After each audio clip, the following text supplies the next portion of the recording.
Have you ever wondered how many wireless communication signals are around you? Do you know that today wireless communication technologies use a part of the electromagnetic spectrum with frequency between several kilohertz to 6 gigahertz? Hence, there are many signals around us. But the question of which types are those signals is intriguing more.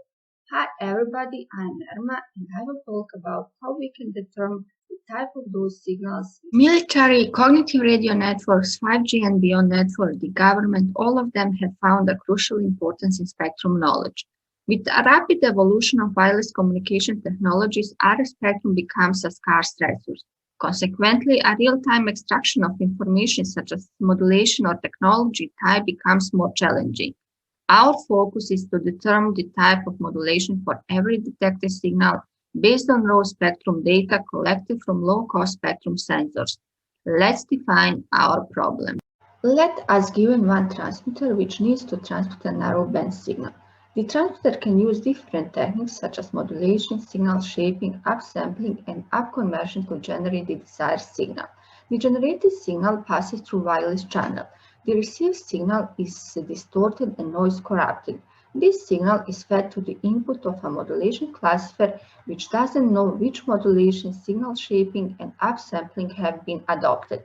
It has a task to correctly select a modulation format from a pool of non-modulation. All existing modulation classifiers have been designed under the assumption of prior knowledge of signal and channel parameters. Emerging spectrum sensing applications such as crowdsourced sensing cannot readily rely on the availability of this knowledge. First, the target band is much larger than bandwidth of commodity sensor, and it's extremely dynamic and heterogeneous. Second, wireless channel is inherently dynamic. We found out that the lack of this knowledge leads to severe performance deterioration. Signal shaping techniques and wireless channel introduce spatial and nonlinear transformation of the signal shape, what explain observed performance degradation. In deep learning, there is a module called Spatial Transformer Network capable to learn spatial transformations.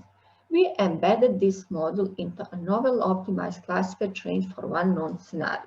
Next, we added transfer learning to expedite training and to reduce the amount of very expensive label data required for training. With this solution, we experienced 10 to 30% improvement with only 5% of label data in unseen scenarios. This solution is our first step towards a generalized modulation classifier robust to unknown signal and channel parameters.